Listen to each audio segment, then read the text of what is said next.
تبھی تو میری زبان کہنے لگی کہ زمانے میں آئے بہت آنے والے، نہ تجھ کا کوئی آیا، او آنے والے سراج منیرہ، لکھ پانے والے چمک تجھ سے پاتے ہیں سب پانے والے، میرا دل بھی چمکا دے چمکانے والے۔ کہ میرے نبی کی بارگاہ میں صحابہ اکرام نے عریضہ پیش کیا، کہنے لگے یا رسول اللہ ذرا آپ بتا دیجئے، ہم نے دنیا میں آپ کے دیوانوں کو دیکھا، آپ کے چاہنے والوں کو دیکھا، لیکن یا رسول اللہ میدان محشر میں اپنے دیوانوں کی پہچان بتا دو، اپنے ماننے والوں کی پہچان بتا دو۔ تو نبی کے دیوانوں اپنی پہچان اپنے نبی کی زبان سے سنو، میرے آقا نے ارشاد فرمایا تھا اور کہا تھا سنو سنو، میدان محشر میں میرا دیوانہ تمہیں جہاں بھی نظر آئے گا تو وہ مسکراتا ہوا نظر آئے گا۔ سبحان اللہ سبحان اللہ، نعرہ تکبیر، نعرہ رسالت، علماء اہل سنت، مولانا افتخار جیسا قبلہ، بہت عمدہ بہت اچھا۔ میرا دیوانہ جہاں بھی نظر آئے گا مسکراتا ہوا نظر آئے گا۔ تو شاعر نے کہا تھا نا کہ بروز حشر ہونٹوں پہ ہنسی معلوم ہے۔ شعر تو آپ قاری صاحب سے سنیں گے لیکن کبھی بروز حشر ہونٹوں پہ ہنسی معلوم ہوتی ہے، اور یہ امت تو رسول پاک کی معلوم ہوتی ہے۔ مدینہ جس نے دیکھا ہے وہ جب جائے گا جنت میں کہے گا یہ جگہ دیکھی ہوئی معلوم ہوتی ہے۔ سبحان اللہ، کہے گا یہ جگہ دیکھی ہوئی معلوم ہوتی ہے۔ دیکھیں آپ نبی کی آمد پربہار کے جلسے میں آئے ہیں، یقیناً میں آپ کو یہ بتا دوں کہ جیسے میرے آقا کی آمد ہے، جیسے میرے آقا کی پیدائش کو ساری دنیا میں بیان کیا جاتا ہے، کوئی اور ذات ایسی نظر ہی نہیں آتی کہ جس کی پیدائش کو اس طریقے سے بیان کیا جاتا ہے۔ میرے نبی حضور صلی اللہ علیہ وسلم کی طرح یا ان کی پیدائش کی طرح کسی کی پیدائش دنیا میں بیان نہیں کی جاتی۔ کیوں نہیں کی جاتی؟ دنیا میں آنا یقیناً سب کا یکساں ہوتا ہے۔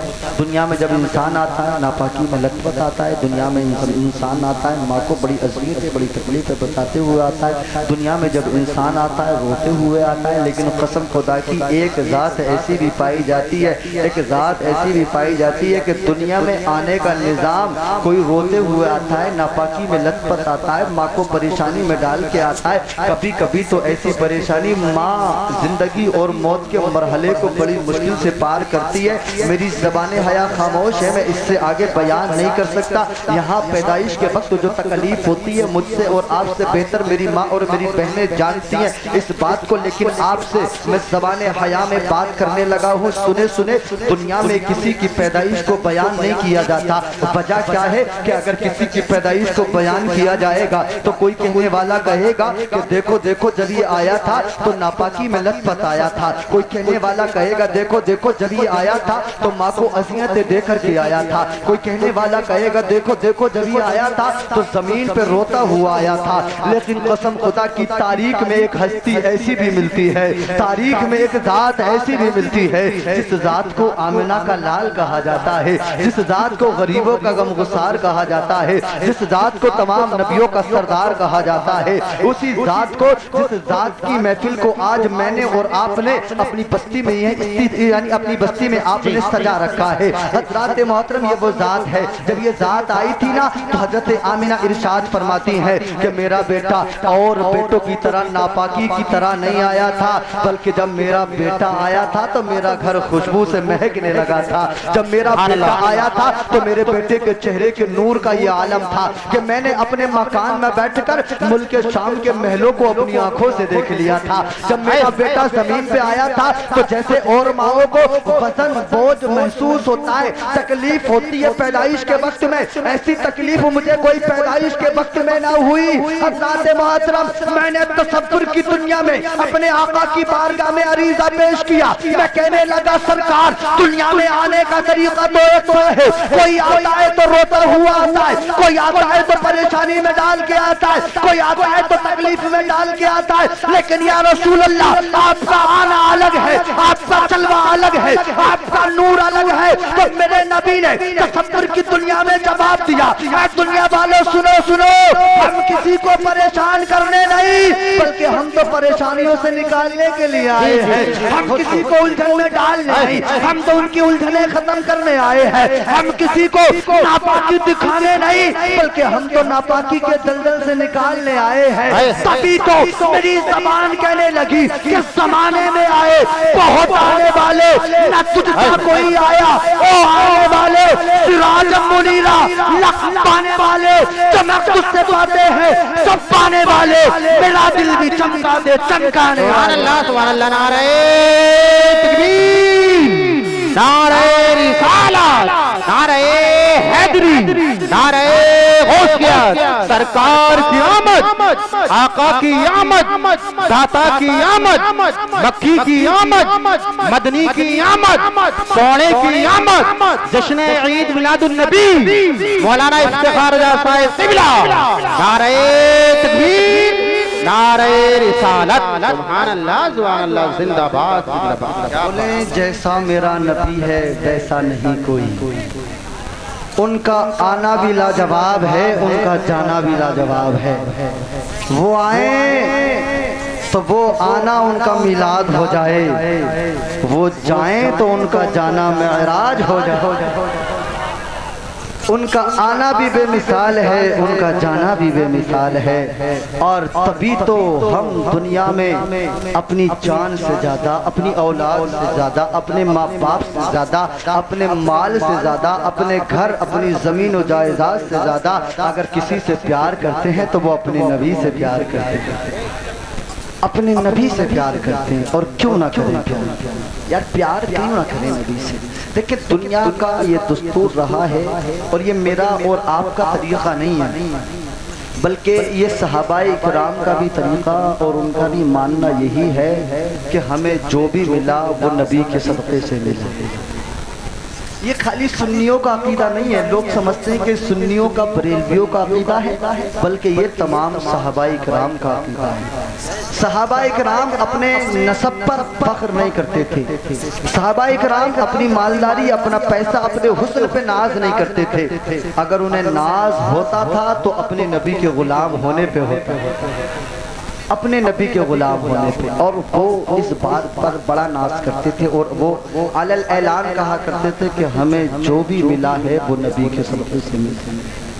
اور یہی میرا آپ کا عقیدہ بھی ہے کہ ہمیں جو ملا ہے وہ بھی نبی کے صدقے سے، اور انشاءاللہ جو آگے ملنے والا ہے وہ بھی نبی کے صدقے سے۔ تو میں اب آپ کو بتا دوں نبی کے صدقے سے صحابہ کرام کا عقیدہ۔ دیکھیں ایک وقت کی بات ہے جب حضرت عمر فاروق اعظم خلیفہ بنے نا، حضرت عمر فاروق اعظم جب اپنے وقت کے خلیفہ بنے، خلیفہ بننے کے بعد میں آپ کے ساتھ ایک بہت بڑا لشکر ساتھ تھا، اور آپ ایک میدان کے لیے جا رہے تھے۔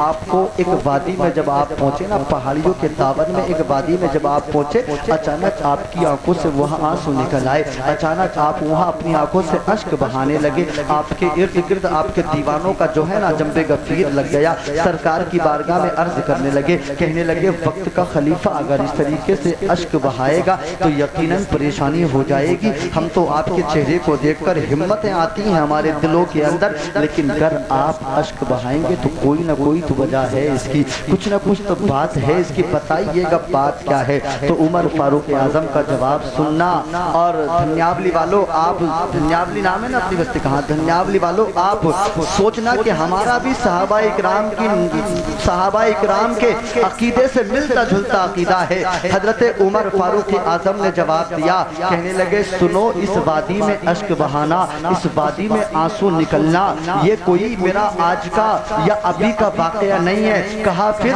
کہ اس وادی سے میری جوانی جڑی ہوئی ہے۔ حضرت عمر فاروق اعظم نے ارشاد فرمایا کہ جب میں جوانی میں تھا میں نے آقا کا کلمہ نہ پڑھا تھا تو میرے والد نے مجھے کئی سارے اونٹ اور جانور دے رکھے تھے اور میں اسی وادی میں انہیں چرانے کے لیے آیا کرتا تھا، اسی وادی میں انہیں چرانے آیا کرتا تھا۔ تو میرے والد تھے جو بار بار کسی نہ کسی دن آتے تھے دیکھنے کے لیے کہ جو عمر فاروق اعظم کو کام دیا ہے وہ ایمانداری سے کرتے ہیں کہ نہیں کرتے۔ کہ میرے والد جب مجھے دیکھنے کے لیے آیا کرتے، یہ کہتے ہیں عمر فاروق اعظم کی ایک دن کی بات ہے، میرے والد گرامی دیکھنے کے لیے آئے کہ میرا بیٹا اپنے کام کو ایمانداری سے کر بھی رہا ہے کہ نہیں کر رہا۔ کہ جب میرے والد میرے پاس آئے نا، آنے کے بعد میں مجھ سے کہا اے عمر فاروق اعظم ذرا یہ تو بتاؤ ان اونٹوں کو ایک قطار میں لا کر کے کھڑا کرو، ان اونٹوں کو ایک لائن میں لا کر کے کھڑا کرو۔ عمر فاروق اعظم کہتے ہیں کہ میں ایک اونٹ کو لے کے آتا، اسے لائن میں کھڑا کرتا، دوسرا لینے جاتا تو پہلے والا ہٹ جایا کرتا اور پہلے والے کو پکڑ کے لاتا تو دوسرا ہٹ جایا کرتا۔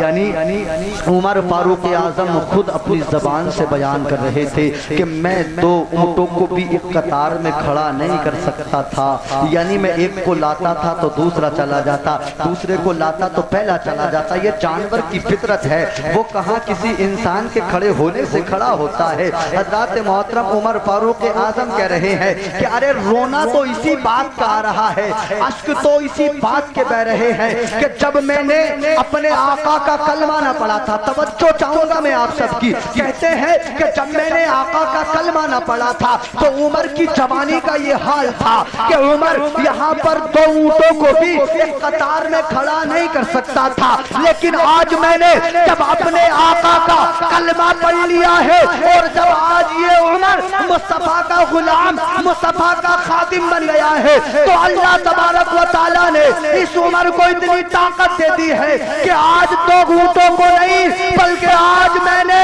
22 لاکھ مربع میل کو ایک قطار میں لا کر کے کھڑا کر دیا ہے۔ گویا کہ عمر فاروق اعظم ساری دنیا کو پیغام دے رہے ہیں کہ جب تک بکے نہ تھے تو کوئی پوچھتا نہ تھا یا رسول اللہ، جب تک بکے نہ تھے تو کوئی پوچھتا نہ تھا، لیکن تم نے ہمیں خرید کے انمول کر دیا۔ سبحان اللہ سبحان اللہ، نعرہ تکبیر، نعرہ رسالت، نعرہ حیدری، نعرہ غوثیت، مسلک اعلی حضرت، فیضان اعلی حضرت، علماء اہل سنت، مولانا افتخار رضا صاحب قبلہ، جشن عید میلاد النبی، نعرہ تکبیر، نعرہ رسالت، زندہ باد۔ جب تک بکے نہ تھے تو کوئی پوچھتا نہ تھا، لیکن تم نے ہمیں خرید کے انمول کر دیا۔ ہماری عزتیں، ہماری کامیابی، ہماری بلندیاں یہ سب نبی کے صدقے سے۔ اور پھر بھی اگر نوجوان نبی سے پیار نہ کریں، پھر بھی نبی کے دیوانوں کے اگر موبائلوں کو تلاش کیا جائے، اگر ان کی ٹی وی پر پھر بھی دنیا میں پردوں پر ناچنے والیوں کی تصویریں نظر آئے تو یہ بہت بڑی ایک جو ہے نبی کے دیوانوں، ہم آقا سے پیار کرنے والے ہیں اور جیسے میرے آقا ہیں دنیا کے پردے پر کوئی ایسا نظر نہیں آتا، تو پھر ہمیں اور آپ کو تو چاہیے کہ ہم اپنے آقا سے، جتنی قومیں دنیا میں آئی ہیں سب نے اپنے اپنے رہنما، اپنے لیڈروں سے محبت کی ہے، ہم ان سب کو پیچھے چھوڑ کر ان سے آگے بڑھ کے اپنے آقا سے پیار کریں، کیونکہ جیسے میرے آقا کی ذات ہے نا ویسی ذات کسی کی نہیں ہے۔ آج ہماری ٹون کو سن لیا جائے، رنگ ٹون کو سن لیا جائے، ڈی پی او کو دیکھ لیا جائے، اسٹیٹس کو دیکھ لیا جائے، یقیناً کسی طریقے سے ہم اپنے آقا کی سنتوں کو اپناتے نظر نہیں آتے۔ کیا اسٹیٹس لگانے کے لیے، کیا موبائل پر وال پیپر لگانے کے لیے کیا ہمارے پاس کوئی دینی تصویر نہیں ہے؟ ہماری موبائل ایک ایسی چیز ہے، آدمی اسے منٹ منٹ پہ دیکھتا ہے کہ نہیں دیکھتا ہے؟ منٹ پہ موبائل پہ نظر رہتی ہے، منٹ پہ موبائل کو دیکھتا ہے، اور اگر اس پر کسی دنیاوی انسان کی تم نے تصویر لگا لی جبکہ تم تو اس کے فین بنے بیٹھے اور وہ تمہیں جانتا بھی نہیں ہے نا، تو پھر کیوں نہ اپنے نبی سے پیار کرو، جتنا تم نہیں جانتے اتنا وہ تمہارے بارے میں جانتے ہیں۔ کوئی امتی ان سے ان کا بے خبر نہیں ہے، ہر امتی پہ ان کی نظر ہے. ان دنیا کی تصویروں کو موبائل سے ہٹا دو. اگر تمہیں تصویر کو موبائل کی اسکرین پر لگانا ہے تو کبھی تصویر لگانا ہے تو پھر خانہ کعبہ کی تصویر لگاؤ. اگر کبھی تصویر لگانا ہے تو غریب نواز کے روزے کی تصویر لگاؤ. اگر کبھی تصویر لگانا ہے تو نبی کے گنبد کی تصویر اپنے موبائل پہ لگاؤ. منٹ منٹ پہ اسے انسان دیکھتا ہے تو تھوڑی تھوڑی دیر کے بعد میں اسے انسان دیکھتا ہے. ارے جب تم روزانہ موبائل کو کھولو گے اس پر تمہیں آقا کا گنبد نظر آئے گا, اس پر تمہیں خانہ کعبہ نظر آئے گا. تمہارے دل میں ایک نہ ایک دن خیال ضرور آ جائے گا. تم دل میں کہو گے میرے مولا, میرے پروردگار, تیرا خانہ کعبہ میں نے تصویر میں دیکھا ہے. یا رسول اللہ تمہارا روزہ میں نے تصویر میں دیکھا ہے. تصویر میں بڑا دل کو لبھاتا ہے, بڑا پیارا لگتا ہے, لیکن یا رسول اللہ کرم فرما دو ابھی تک تصویر میں دیکھا ہے. ایک نہ ایک دن آقا اپنے روزے پہ بلا کے دکھوا دو, ایک نہ ایک دن مدینے میں بلا کے دکھوا دو. قسم خدا کی جب تم صبح میں دیکھو گے دل میں خیال آئے گا, شام کو دیکھو گے دل میں خیال آئے گا کہ جب تصویر اتنی اچھی ہے تو اصلیت میں کتنا اچھا ہوگا. اور میرے نبی کی نظر عنایت ہو گئی تو وہ دن دور نہیں ہے کہ تم موبائل میں نہیں بلکہ نبی کے گنبد کے قریب جا کر گنبد کو دیکھتا نظر آئے. سبحان اللہ سبحان اللہ. نعرہ تکبیر, نعرہ رسالت, نعرہ حیدری. علماء اہل سنت مولانا افتخار رضا صاحب قبلہ. بہت عمدہ. حضرت بیٹھیں ابھی مجھ سے قاری مناصر صاحب بتا رہے تھے قاری افتخار حسین صاحب قبلہ کے بارے میں. میری تو پہلی ملاقات کہ یہاں پر ہم جتنے بیٹھے ہیں تب انہی کے شاگرد ہیں.